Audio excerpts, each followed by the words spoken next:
Well, ladies and gentlemen, still no news on America attacking Iran for its violations of human rights in Iran against the protesters. Obviously, Trump said that he would act fast and decisively, and we can see how fast and decisively he's been. But from the current news, the Americans have decided to evacuate all of their personnel from Iran, as has Israel, so it does look like they're kind of gearing up and ramping up to do something. What and when? Who knows?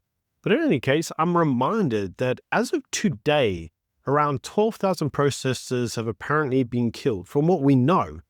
And the ANC government has still not said anything. But I'm also reminded that the Sharpeville massacre, which killed only 69 people in South Africa, was one of the defining moments of, well, the ANC pushing itself into power. It's the massacre that defined the People's War and really got the ANC to take up arms and have an armed struggle.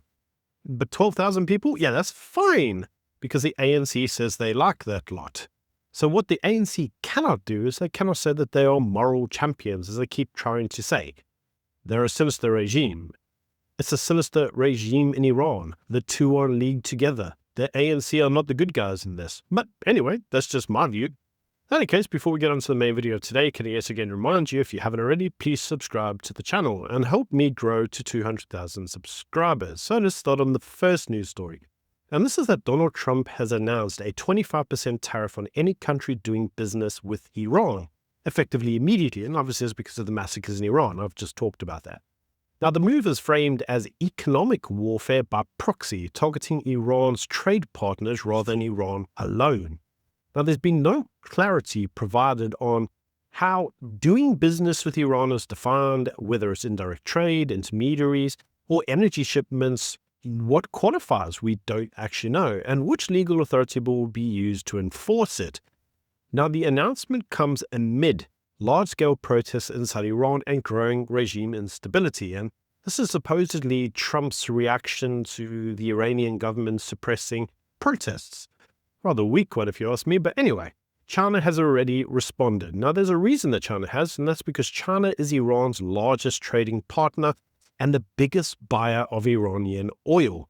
Beijing publicly warned that there will be no winners in tariff wars, and China signals that it will protect its national interests and citizens without directly confronting the US.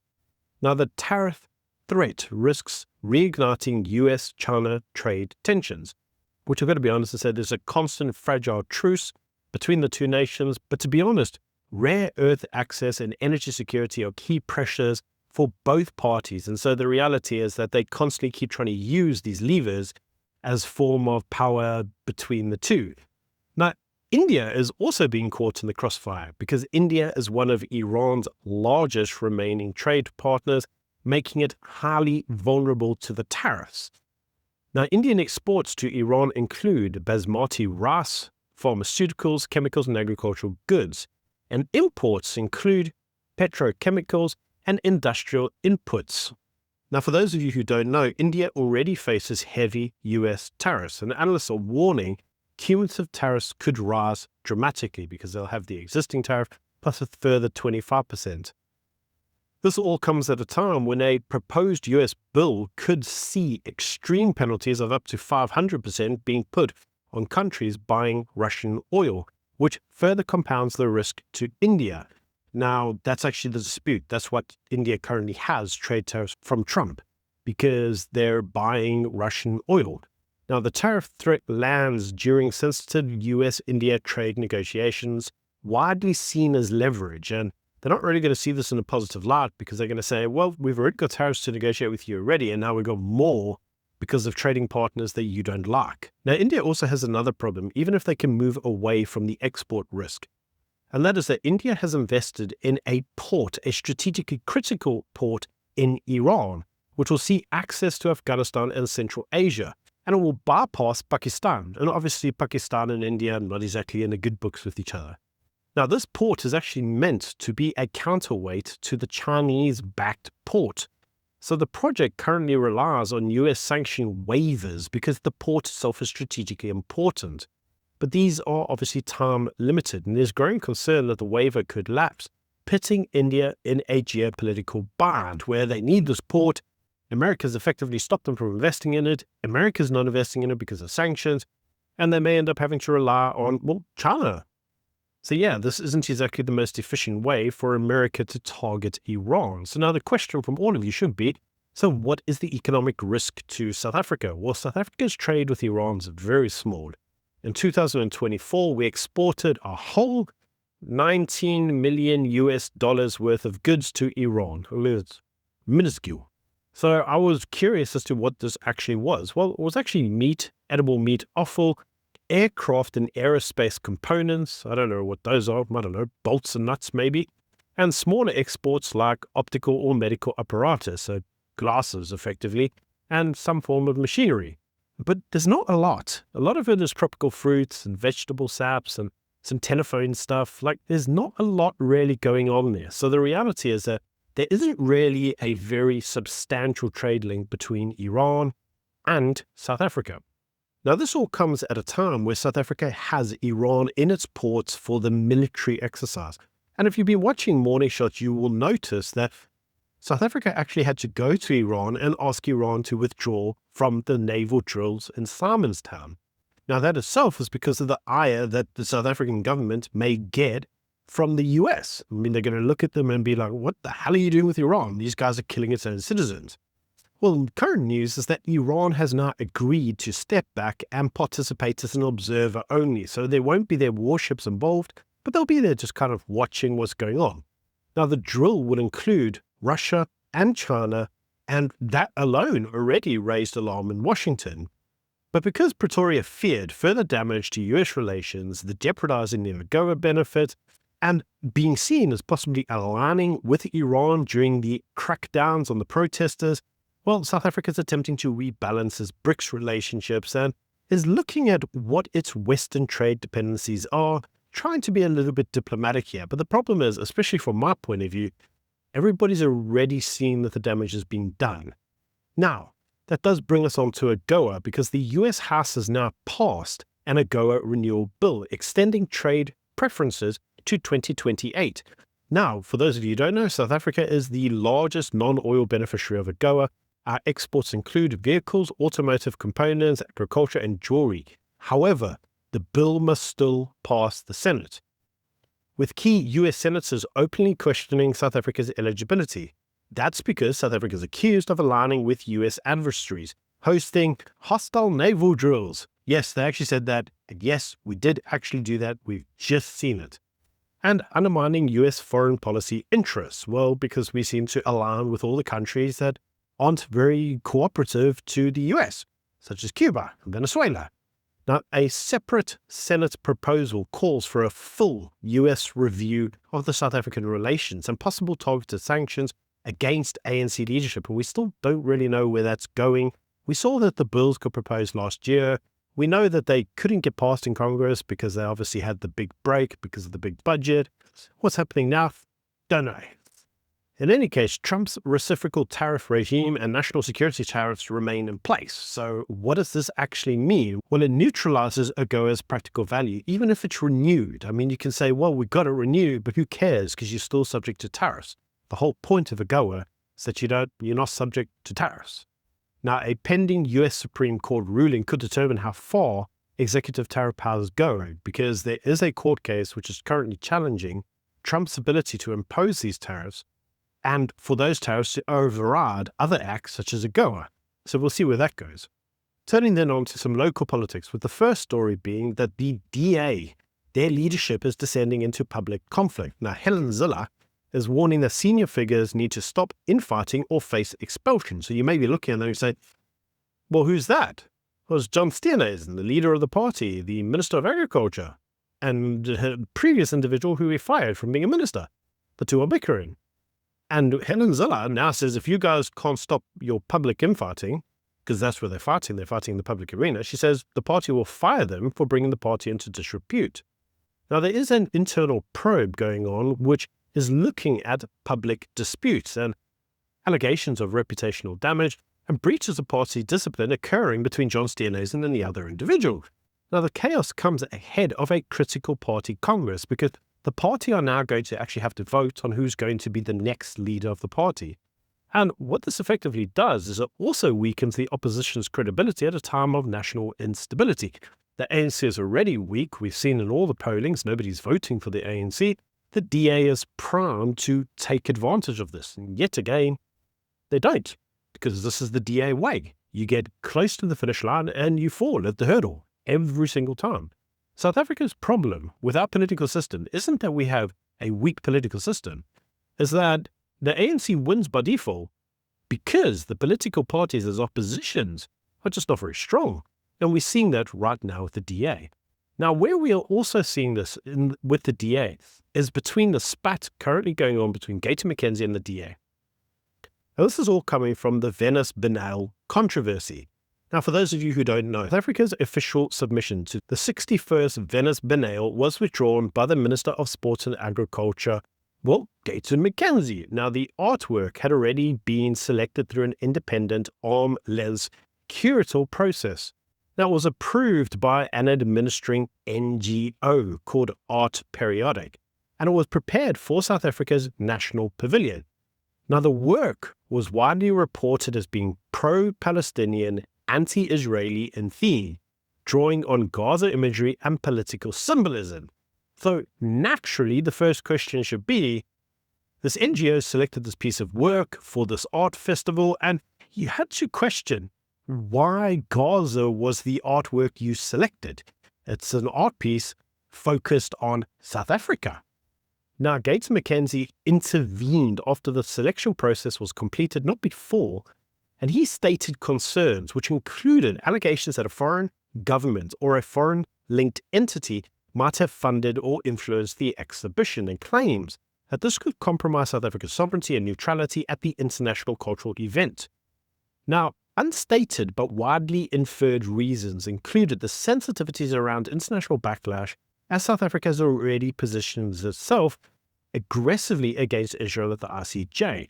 So Gayton rightly has a fear of diplomatic fallout, including donor pressure or reputational risk at a global watched event.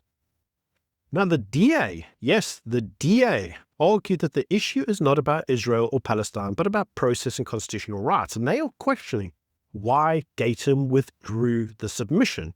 Now Gayton said very clearly, this is not displaying South Africa, it's a display. It's meant to be an art piece that displays the beauty of South Africa. You're focusing on Gaza. And his concern was that the actual process had been hijacked by foreign funders. But the DA, their core argument is that an independent process to complete had been done and they had selected the art piece, and so the minister has no legal authority to retroactively override it. And there is now forms of political disagreement that the grounds which Gayton used to withdraw the piece were not lawful. The DA says that Gayton's actions amount to political censorship, abuse of executive power, and violation of artistic freedom protected by the Constitution. So what did Gayton do that prompted the DA to get involved? Well, according to the DA's statement, Gayton allegedly sent threatening letters to Art Periodic, and he warned that South Africa could withdraw entirely from the event. The departmental support could be pulled if his instruction was not followed. This moved the issue from a political disagreement to a potential maladministration or coercion issue, and that's supposedly what the DA are disputing. So McKenzie's defense is that he denies censoring the art. He claims that the department did not fund the artwork, only the pavilion space, and that the rental had already been paid, with the fundraising being the responsibility of the NGO. And he argues that ministers do have discretion over how South Africa is presented internationally. And he frames his intervention as protecting national interest and preventing foreign political capture of South Africa's cultural platforms, which I personally don't see as wrong. When you go to an international event and you display the beauty of South Africa, it's not unreasonable to assume that the artwork itself is based on South Africa. It is not based on Gaza, Palestine, and anti-Israeli positions. That should be a given. Now, the DA, being the bright sparks that they are, even went further. They actually escalated the matter to the public prosecutor because they said this sets a precedent for retroactive political interference and it undermines the independence of cultural institutions. According to the DA, it opens the door for future ideological vetoes over art, literature, and academic work. And the DA warns that today it's Gaza, but tomorrow could be any political inconvenience expression. And the question I have to ask is, why is the DA protecting a pro-Palestinian and Gazan position? This is a piece of art around South Africa. Why does the DA hate South Africa enough, so much, that they would rather see South Africa presenting artwork based on Gaza rather than the beauty of the country which they purportedly want to govern? Now, this controversy sits at an intersection of foreign policy, cultural wars, free speech, and South Africa's increasingly radical international position. It's the very position that the DA says they don't want to see South Africa in. They don't want South Africa to be doing the RCJ. They want us to be friendly to the US. Then what the hell is the DA doing? And the whole thing exposes a contradiction. The pro-South African DA is supporting a submission to a cultural event that has nothing to do with South Africa. In fact, it's a position based on populist positions with the ruling party, the ANC. It is their position. So why is the DA supporting it? Why is the DA not rallying behind Gayton? Is it purely because the DA sees Gayton as a threat in the Western Cape? And so what they're actually showing is this isn't about a painting at all, but rather around undermining the credibility of a fellow minister, because that's the only logical conclusion that I can personally come to. They can say it's not about political power, it's about the independent processes, and I call bullshit. This is the DA purely trying to make Gayton look like a tit. And it's actually backfiring, because it's showing, yet again, and Gayton did this once before, to John Steenhuisen on stage when he called him out and said, "Why are you pro-Hamas? Why are you pro-Gazan?" And he said, "I wouldn't do that." And Gayton was clear on his position. In fact, out of all of this, Gayton's been clear. It's the DA on this entire issue that has not been clear. And in this instance, it does very much seem like the DA is supporting the terrorists. I've said very clearly from the beginning that we must respect the processes of the RCJ. We must respect the outcome of it, because that is now part of international law. And as a party that supports international law, we will abide by whatever the outcome is. We need a ceasefire. We need parties to come to the table, and we need to work towards finding a lasting peace in there. Let's get humanitarian aid in there, but let's also start looking for mature leadership in Palestine and in Israel to come together like we did in South Africa and negotiate a way forward so that they can have a lasting peace in the region. Dayton McKenzie, do you want to see a free and sovereign Palestine? I think they lie when they say white men can't dance. John has been dancing around the question here.